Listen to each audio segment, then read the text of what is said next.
Are you interested in making a better financial life for you and your family, but don't know where to begin?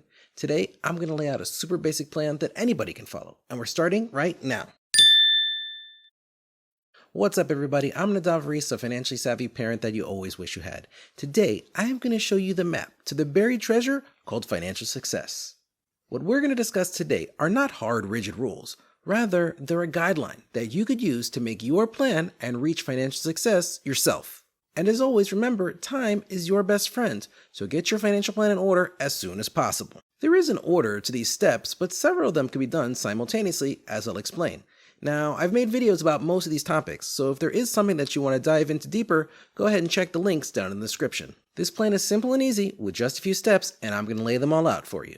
But first, if you want to help your family develop a healthy relationship with money and grow wealthy enough to be able to provide for future generations, please subscribe and hit the bell for notifications. The concepts aren't all that hard, and I'm going to teach you what you need to know. The first major step in finding financial success is making a plan to get out of debt. Chances are you're probably not paying off your debts in the most optimal and efficient manner, and making a plan to get out of debt will help you save a lot of money in interest. Debt is kind of like a sinkhole that keeps us from moving forward. If you can't get past this first step, it's going to be really hard to progress in your financial life. Now, most people start with a lot of debt, and that's okay. What matters is that you make a plan to get yourself out of debt. As a side note, for most people trying to climb out of debt, life insurance can be very helpful in the event of a tragedy. If someone's counting on your income, then you want to be prepared. Step 2 is making a budget. If you're in debt, there's probably a reason. Your financial boat has sprung a leak and you need to fix it. A budget will help you find that leak. If the money you make each month doesn't have a clear purpose, then you will lose it. You'll spend it on the wrong things and you'll get yourself into trouble. Make a budget, cut back where you can, and funnel as much money as you can towards paying debt. A budget is a must. Step number 3 is setting up an emergency fund. It'd be a great idea to set aside $1,000 to $3,000 in the event that a quick emergency happens.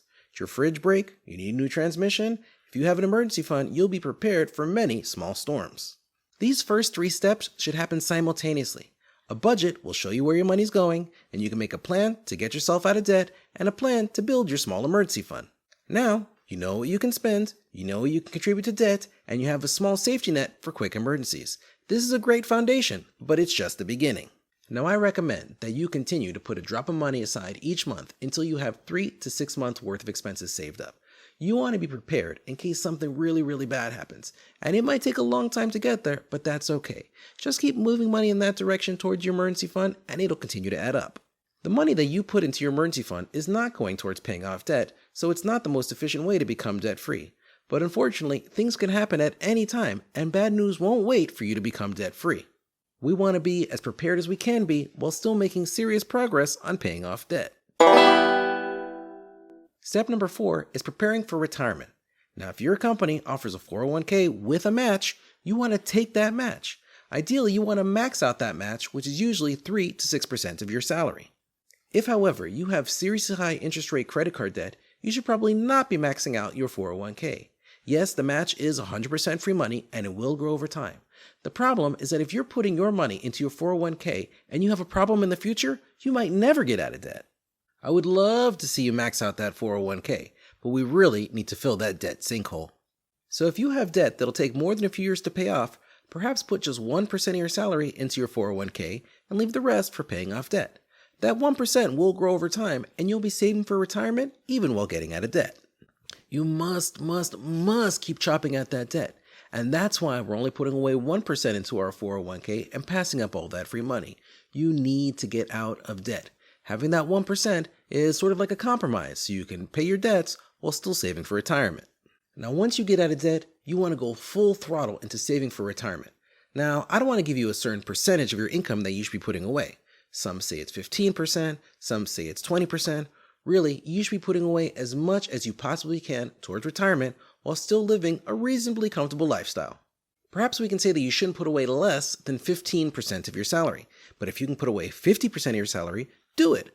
I made a video about how to figure out when you can retire, and in that video, I explain how to figure out what your savings retirement goal is. Now, when you get to that point, when you've saved up to your savings retirement goal, you win. So you want to get to your savings retirement goal as soon as possible. Start by maxing out the match part of your 401k. After that, we can look into tax advantage investment accounts like a Roth IRA. Now don't worry, if all these terms don't make sense to you, that's okay. That's why I made all those other videos with the links down in the description. The more you invest, the faster you can get to your retirement savings goal. That's why me telling you a certain percentage of your income to put away can work against you. You want to save as much as you possibly can to get to your retirement savings goal as soon as possible. As I always say, time can work for or against you here. So that's why it's important that you get started as soon as possible. Warning, what follows is an unpopular opinion. You saving money for retirement should take priority over saving for your children's college education. Now I know, with all of our children, and we really all want to give them a good life. But the thing is, they can borrow money if they go to college. You can't borrow money for retirement. What happens if in the end, your kid never goes to college? You're still going to need to retire. But if you're out of debt and you're saving a large amount of money towards your retirement, then you can consider putting money into a 529 plan to save for your child's education.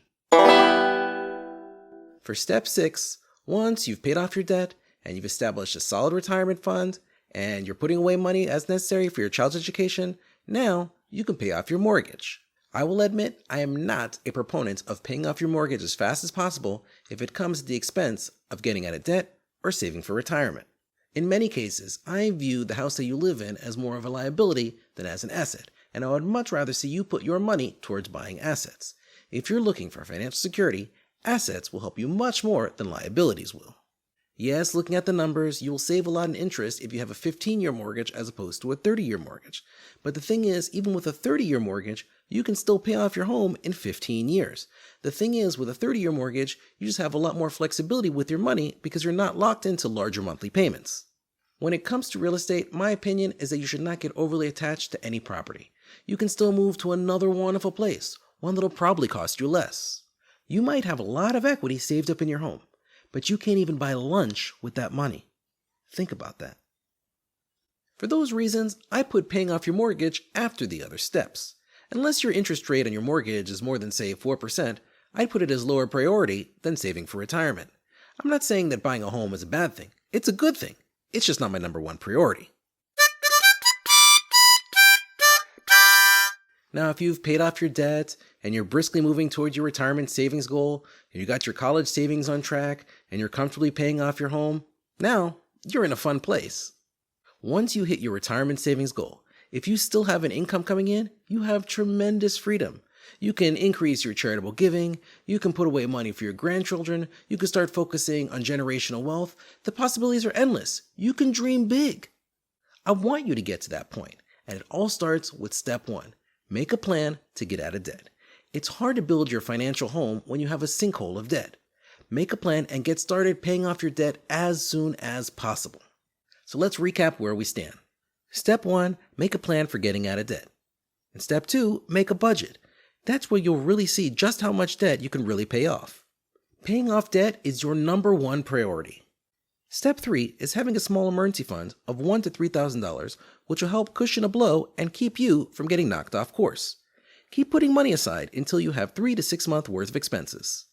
For step 4, once you're out of debt and you have your emergency fund of 3 to 6 months, go all in on retirement savings. Keep putting away as much as you can while not feeling like you're cramping your lifestyle. For step 5, focus on college savings as necessary, and for step 6, focus on paying off your home. Now, if you still have an income coming at that point, once you have all that handled, work towards generational wealth and enjoy life more than you currently do.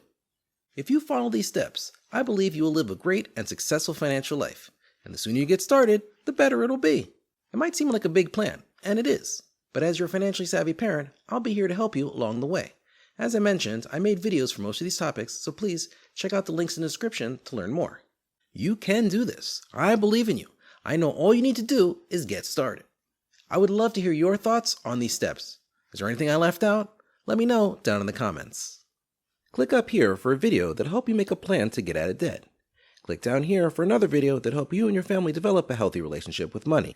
I'm Nadav Reese, the financially savvy parent that you always wish you had.